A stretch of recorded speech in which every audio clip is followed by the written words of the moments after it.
The wind howled across the blackened ground. All around there was ash.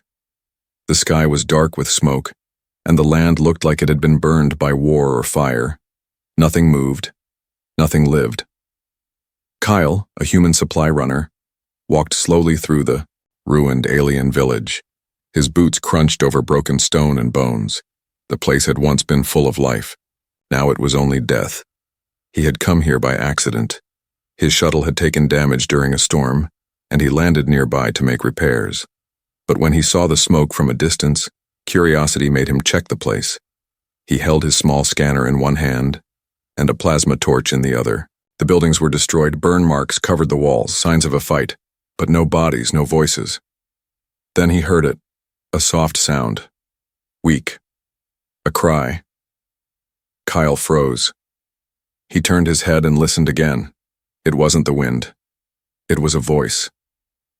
He moved, fast now, stepping over rubble toward the sound. It came from behind a fallen stone wall. He crouched low and pushed aside the burned wood and metal. And there she was, an alien woman, thin and dirty, sat in the dust. Her skin was a pale silver color, and her long white hair was tangled with ash. She held two small children close to her chest. The kids looked even worse, thin, shaking, with hollow eyes.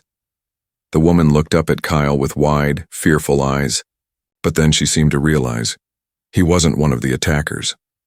"Please," she said in a cracked voice. "Don't hurt them." Kyle put down his torch and raised his hands. "I'm not here to hurt anyone," he said softly. "I'm human. My ship landed nearby. I heard crying." The woman blinked, then slowly nodded. She clutched her children tighter. "They all left," she whispered. "Everyone. When my mate died, they said I was worthless. Without a male, I had no place." Kyle frowned. "They just left you here?" She nodded again. "They burned the village to cover the shame. Said no male would ever want me. No one would feed us. They thought we'd just fade." Kyle looked around. The silence was heavy. He couldn't believe it. This woman, this mother, just thrown away? The children were too weak to speak. One of them coughed, a dry, painful sound. He reached into his bag and pulled out a food pack. He opened it and handed it to the woman. She stared at it. Then slowly, carefully, she gave it to her children. They chewed like they hadn't eaten in days. Kyle sat down on a rock near her. "What's your name?" She hesitated. "Thariel."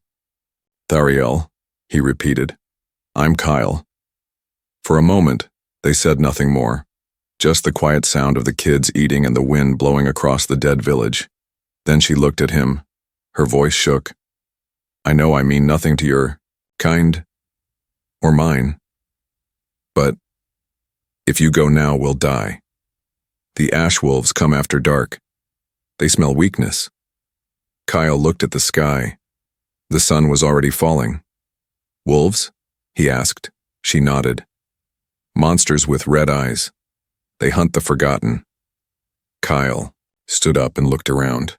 He saw some broken stone walls and a half-destroyed hut. Maybe he could build a shelter for the night. Maybe he could fight if needed. "I can stay," he said finally. "At least for tonight." Thariel stared at him. Her silver eyes shimmered, with something between fear and hope. "You'd do that?" He nodded.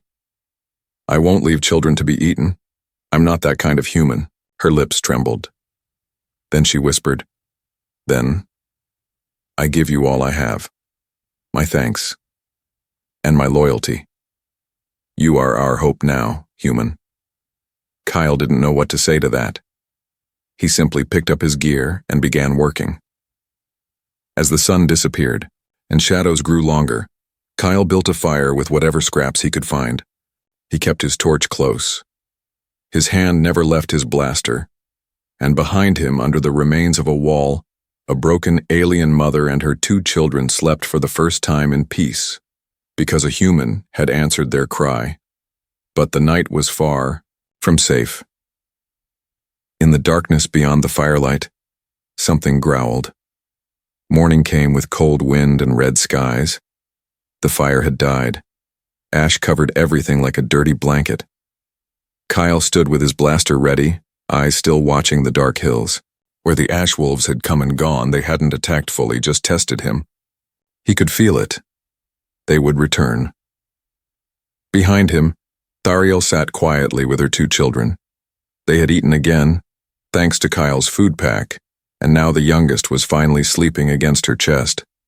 But Thariel looked ashamed, didn't say a word while Kyle checked the area and patched his gear. Not until he sat near her again. Then in a low voice, she said, "You should have left last night." Kyle looked at her surprised. "Why?" She didn't lift her head. "Because now they will say I belong to you." Kyle frowned. "Who? Why?" Thariel clenched her jaw. "My people believe that if a male protects a female without a bond, then a bond is forced. If I sleep under your guard, feed my children with your food, and live because of you, they say I'm yours now." Kyle blinked. "That's insane." Thariel didn't argue. She just nodded slowly, like she'd heard this truth too many times already. "And if I don't accept?" Kyle asked. "Then they will say I am broken," she whispered. "That no one wanted me, not even an outsider. They'll throw me out again, only this time, I won't survive." Kyle looked at the children. Their tiny hands curled around their mother's torn dress. One had small scars on her face, the other had burns on his legs, and both had trusted him with just one night of kindness. He didn't know what to say. He didn't want to own anyone. He didn't want to follow alien rules that made no sense, but he also didn't want to walk away from people who needed him. Thariel suddenly stood.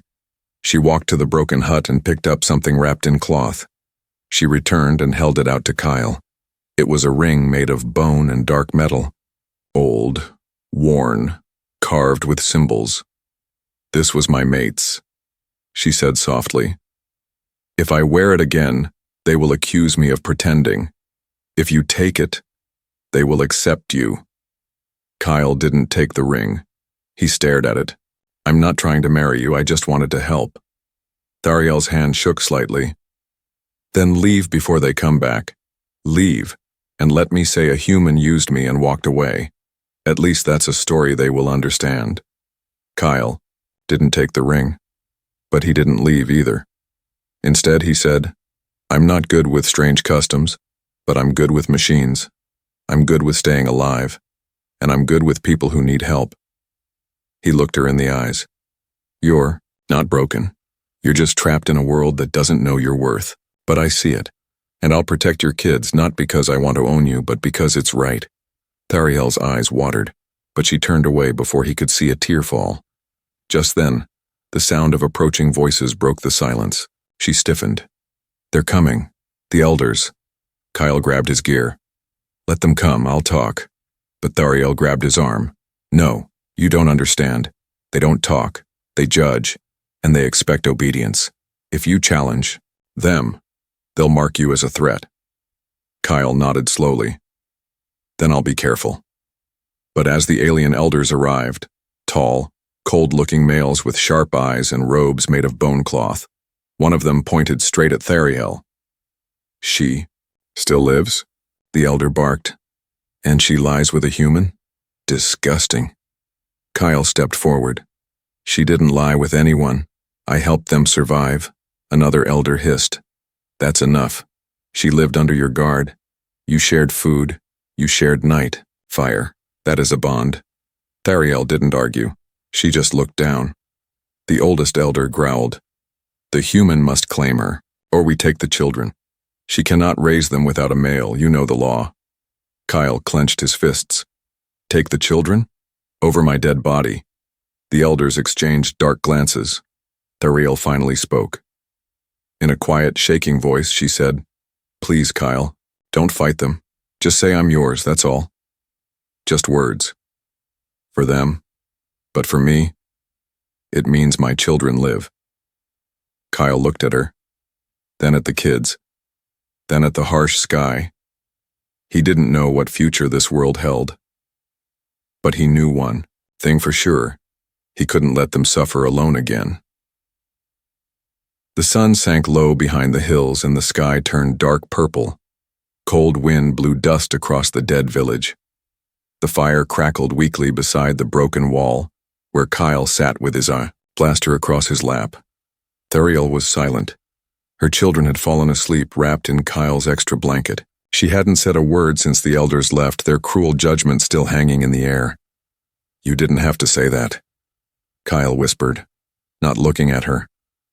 "That you belong to me. Not like that." "I said it to save my children," she replied. Her voice was tired, not angry. "Words mean nothing to me anymore, only survival matters." Kyle didn't respond. The wind howled like something alive. Far beyond the firelight in the Black Hills, something growled. Thariel's eyes widened. "They're coming." Kyle turned his head sharply. "The wolves?" She nodded. "They watched last night. They test the weak first. Now they'll come for real." Kyle stood up slowly, eyes searching the dark. The ash wolves weren't like earth wolves. They were bigger, smarter. Their fur was like smoke, and their eyes glowed red in the dark. And they hunted in silence until the moment they struck. "How many?" he asked. "I don't know. Sometimes 5, sometimes a dozen. They can climb. They can smell fear." She pulled her children closer. "We can't outrun them." Kyle scanned the ruins. Most walls were too low. The roof of a broken house might give height, but not protection. There were holes everywhere, perfect places for wolves to sneak in. He thought fast. He needed fire. He needed a trap. He opened his pack and pulled out 2 power cells, small tools, a broken heat coil, and a grenade core. Thariel looked confused. "What are you doing?" Kyle didn't stop working. "Making noise. Wolves hate light and sudden sound. If we're lucky, this scares them." He rewired the power cells to overload, stuffed them into a broken fuel canister, and placed it in the center of the camp. Then he threw scraps of metal around the fire to make noise if anything moved too close. He took one last look at the children.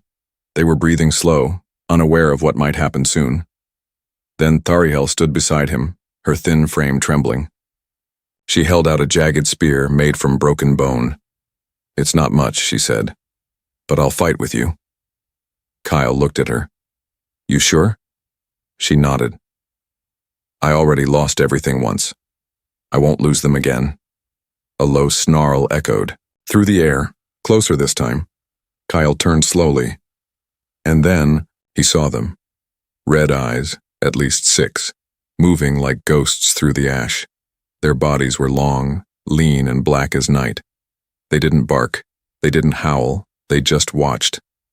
Waiting. Kyle whispered, "Hold your ground. They won't charge until they test our strength." One of the wolves crept forward. Kyle let it come within 10 feet, then boom. He triggered the first trap. The canister exploded with blinding white light and a loud electric bang. The wolf yelped and vanished into the dark. Silence. Then chaos. 3 wolves lunged from the left. Kyle fired his blaster, hitting one in the shoulder. The others scattered but circled wide. One leapt onto a rock near the children. Thariel screamed and threw her spear, straight into its side. It fell hard. The firelight danced over blood and ash. Another wolf pounced at Kyle's back. He spun and slammed it with the butt of his blaster, sparks flying, but one got through. It grabbed Kyle's leg and pulled him down hard, sharp teeth, burning pain. Thariel grabbed a broken shield and slammed it down on the wolf's head. Again, and again. The beast fell limp. Kyle gasped, blood on his leg, but he stood. They were surrounded. Then, a deep howl filled the night. The leader, bigger, smarter, eyes like fire. It stepped forward, but Kyle was ready. He pulled the last grenade core and tossed it right at the leader's feet. The explosion was small but sharp, enough to send light, sound, and heat in all directions. The leader growled and turned, and one by one, the wolves slipped back into the night. Silence returned. The fire burned low. Thariel dropped to her knees, gasping. Her children cried softly in her arms. Kyle limped to the wall and fell down beside them. He winced, looked at her, and smiled, weakly. I told you I'm good at staying alive. Thariel didn't smile. She just leaned close and whispered, You're more than that, Kyle. You're the reason we're still breathing. The morning came with red light and silence. Ash covered the ground like snow. Kyle sat by the dead fire, wrapping a torn piece of cloth around his wounded leg. It stung, but he didn't show pain. Thariel sat nearby, her children still asleep. Their small bodies curled against her like baby animals hiding from the world. The wolves were gone. For now. Thariel looked at him with quiet eyes. No male has ever bled for me, not even the one who fathered my children. Kyle didn't answer right away. He tied the knot tighter and looked out toward the hills. You don't owe me thanks, he said. Just make sure your kids grow up and never forget who they are. She nodded slowly, holding her daughter close. Then I'll make that promise. For them. For you. But peace never stayed long in this land. A deep horn echoed across the valley. Kyle's head snapped up. Thariel's eyes went wide. No, she whispered. They came back. Down the hill, dark shapes began to appear. Dozens of them. Alien villagers. Males in tall bone armor. Elders with golden eye marks. Some rode on beasts with metal saddles. Others carried sharp pole spears. Kyle stood, reaching for his blaster. What do they want now? They saw the fire. Thariel said in a dead voice. They smell survival. That makes them angry. Kyle narrowed his eyes. They want control. No, she said quietly. They want proof I submitted, that I bent, that I accepted your claim. Kyle looked at her sharply. I didn't claim you. I helped. That's it. Thariel smiled, bitter and tired. In their eyes, help is ownership. In their hearts, mercy is weakness.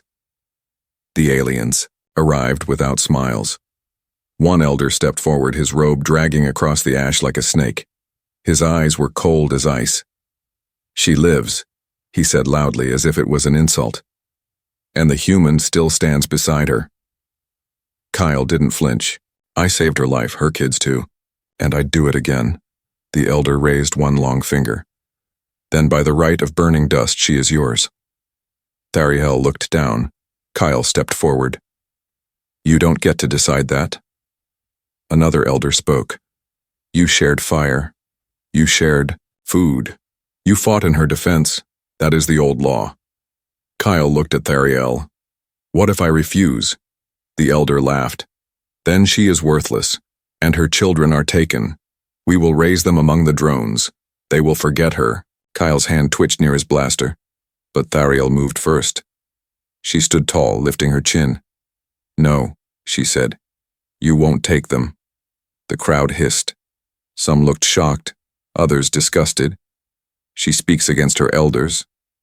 One muttered. She claims pride, another growled, but she didn't stop. I watched my mate die. I watched my clan walk away. I begged for water. I begged for food. I begged for a chance to live. And the only hand that reached out was a human's. She pointed at Kyle. Her voice cracked. He bled for us. He didn't claim me. I claimed him. The elders stepped back like she had spoken poison. Kyle's eyes widened slightly. Then the old leader sneered. So you admit it. You bonded yourself without ritual. That is shame. That is exile. Thariel did not look away. I would rather be shamed than live by your law. One of the elders raised a sharp staff. Then leave. Leave this valley. You and the human. Forever. If you return, you will die. The villagers murmured. Some looked uncomfortable. A few younger ones turned their eyes away.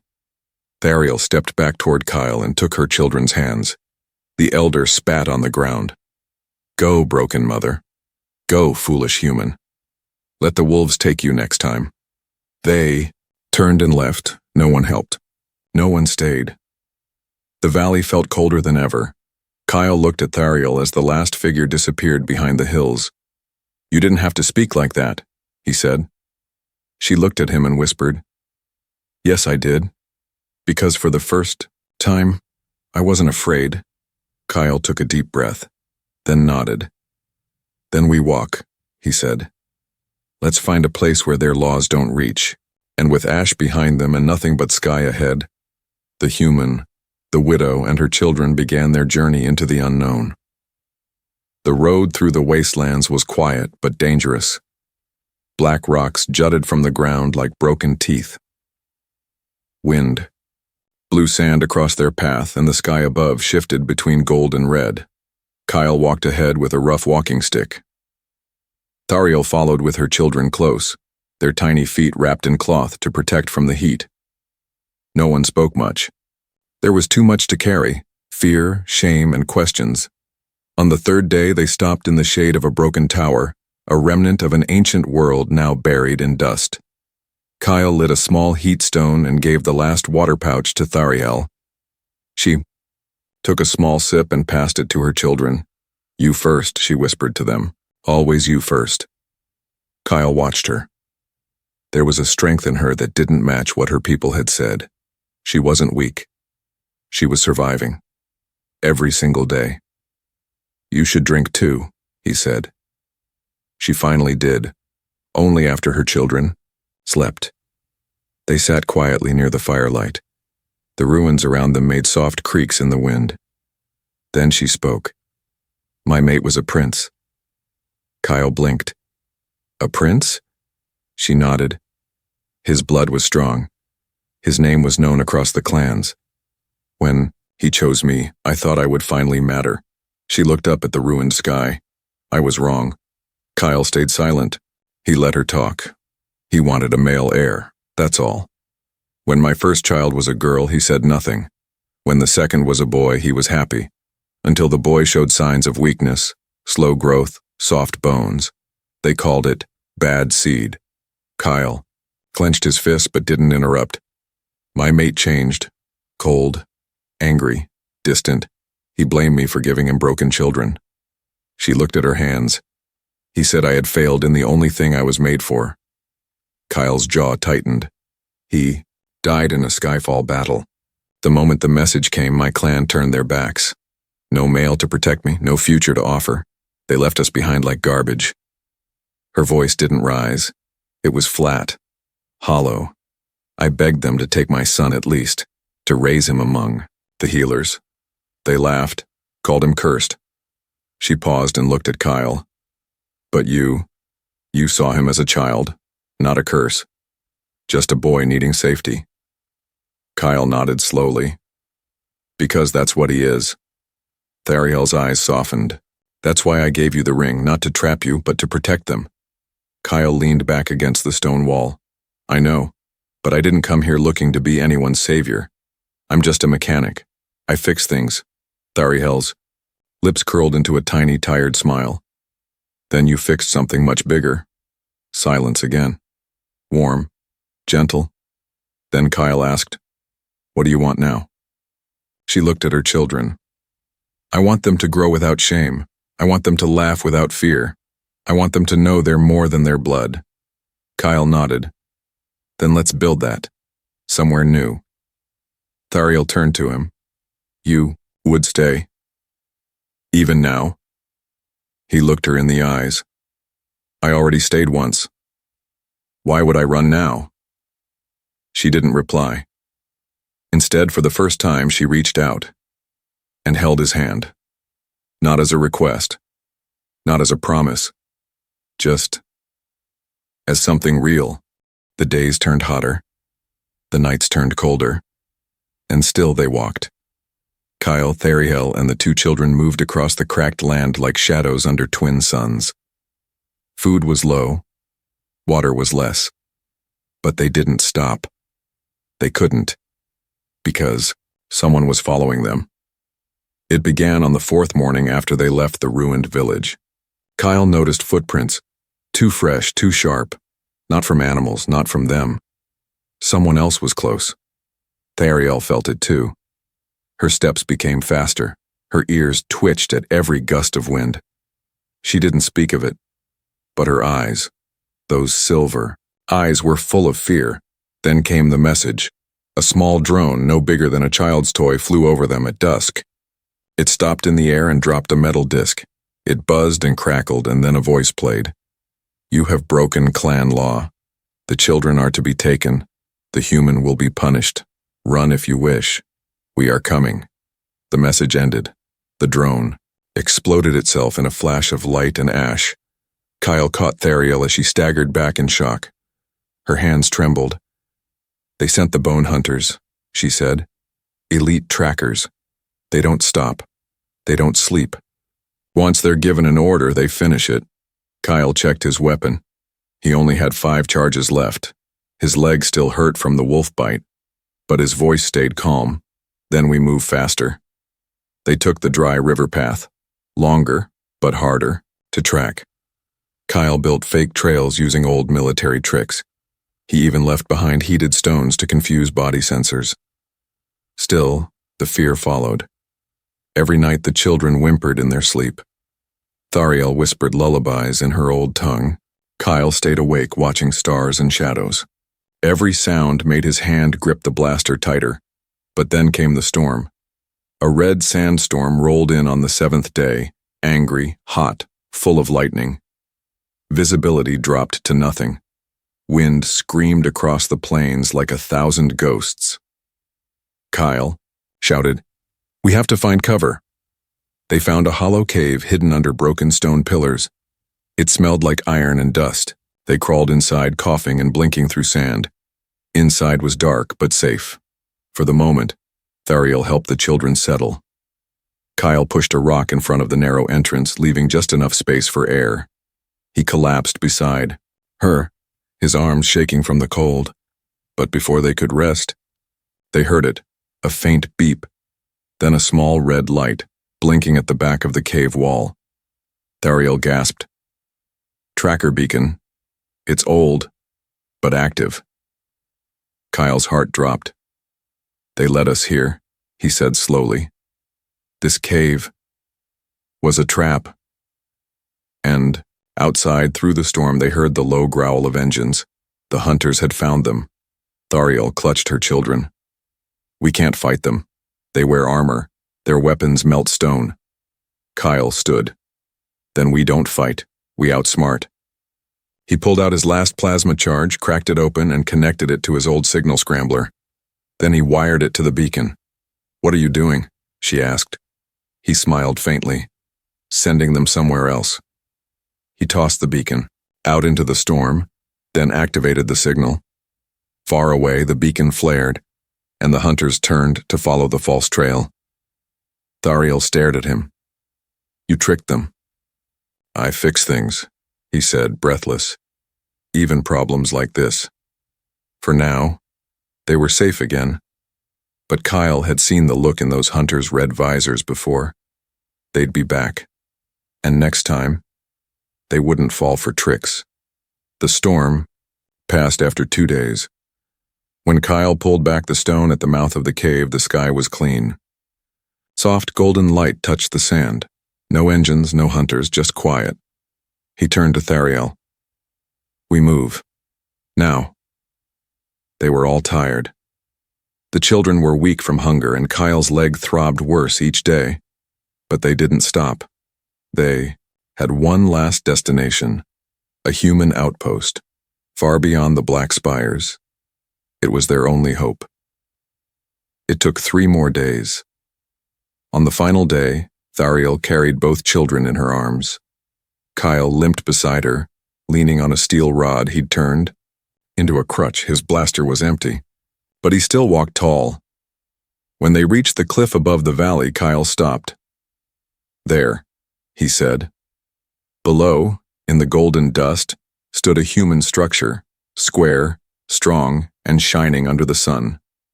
Flags waved in the wind. Drones moved above. The rooftops, the scent of metal and safety filled the air. Thariel fell to her knees. "We made it." Kyle smiled weakly. "Yeah, we did." But peace is never given easily.